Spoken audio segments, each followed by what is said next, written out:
What draws people to scientific instruments and optical instruments is, in general, it's the quality of the way these things have been put together, and they are extremely visual, very beautiful, as is often the way with very well designed things. But then when you start to understand the technicalities behind the construction of these pieces that are made with such amazing understanding of luminosity, of light, of materials, you become in awe of these pieces that are often abundant, but very, very underappreciated. Well, at least they used to be abundant. They are practical, they're useful.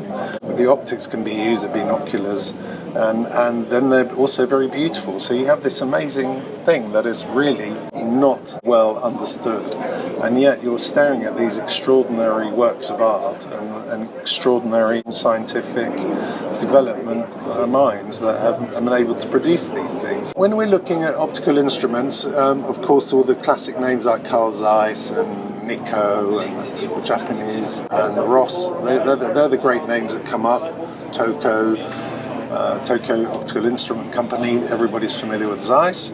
The reason they are is because Zeiss produced the best optics very early on in the late 19th century, and basically everybody's glass was based on their work, and that work spread around the world. So they're the most important marks to find.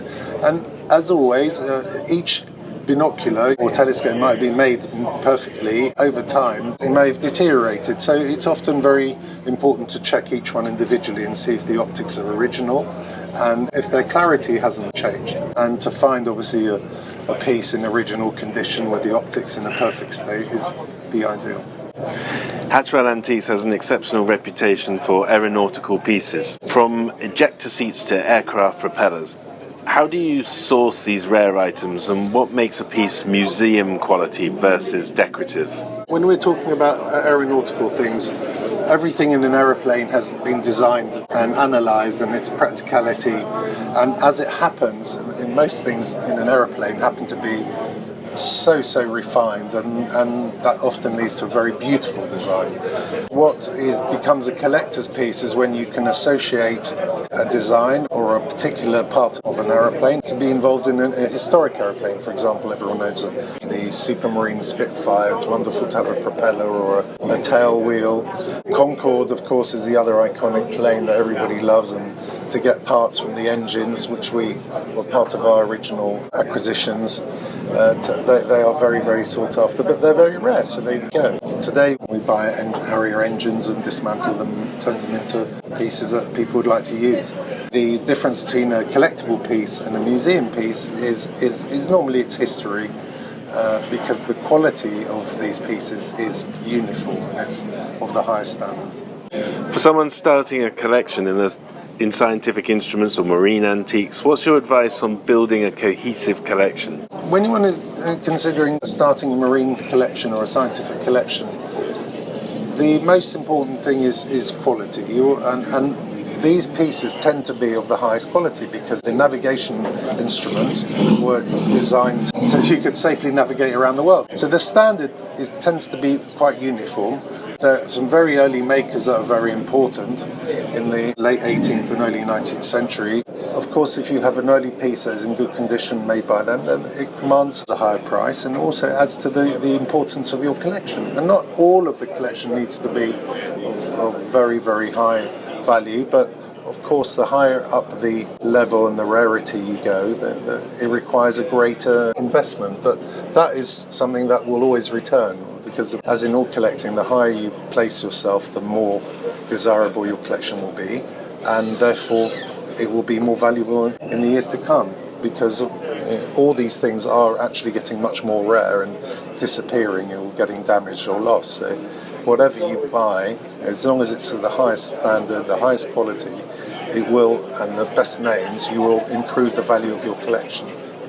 Okay, you talk about the investment side of it. What's your philosophy on negotiating prices with customers, and are there specific circumstances where you're more open to discussing the price, such as purchasing multiple pieces or items that have been in stock longer?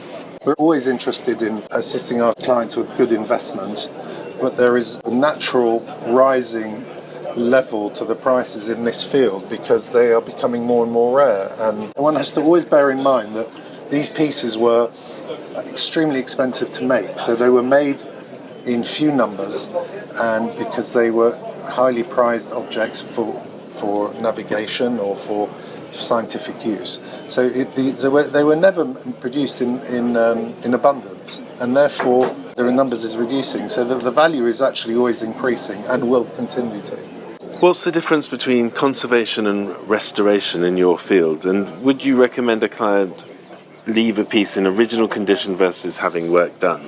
We cross between the collector's world and the decorating world. We will often find objects that have been totally badly treated and therefore require total restoration. Obviously we can't return them to original condition, but we do return them to the optimal usable condition, which is how they would have started. So if you find anything in perfect original condition, of course you should keep it like that. You shouldn't turn it into a shiny object. If you find something that, and that is unfortunately most of the time the case, something that has already been mistreated, then you only have one option but to return it to a better condition through restoration. Conservation is things that are, you conserve the originality of the optics and the structure of the piece, but you might have to change its appearance through stripping and polishing and refining the look. Otherwise they just look messy.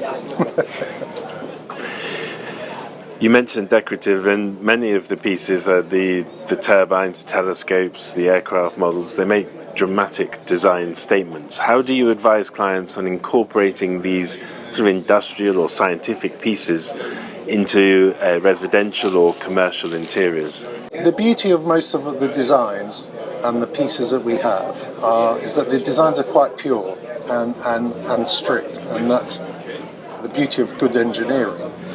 So a well-engineered piece, a good turbine tail or everything, well made and finely finished, will sit very well in a Regency environment or an antique environment, and so it's very easy to mix the styles and juxtapose a period we mean an antique setting with a modern setting, because the designs are so pure. And as long as you maintain the concept of good space around all your objects, and you'll be surprised how beautiful a turbine table will sit, for example, in front of a pair of Regency sofas. It's not a classical look, but it's a very exciting look, and it opens up another world. Okay.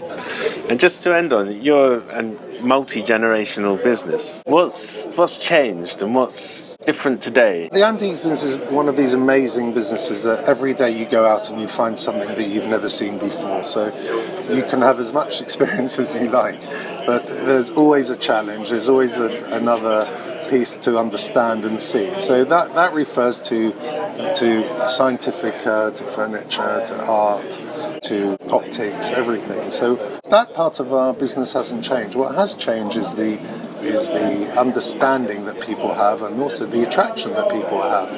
It was classical furniture and has been a very popular area, and it's recently taken a downturn, but it will come back because it is of such a high standard that it will definitely come back. But the most important thing in antiques is to understand that there is change, as there is in all things. Many of us now are driving electric cars. We wouldn't have dreamed of that 20 years ago, but we're still driving. So maybe the design or the propulsion is different, and it's the same as for antiques. There's a different fuel at the moment powering the business, but most of it, the really great stuff, is always in demand, and that's how we have to appreciate it, and hopefully we'll always continue to be.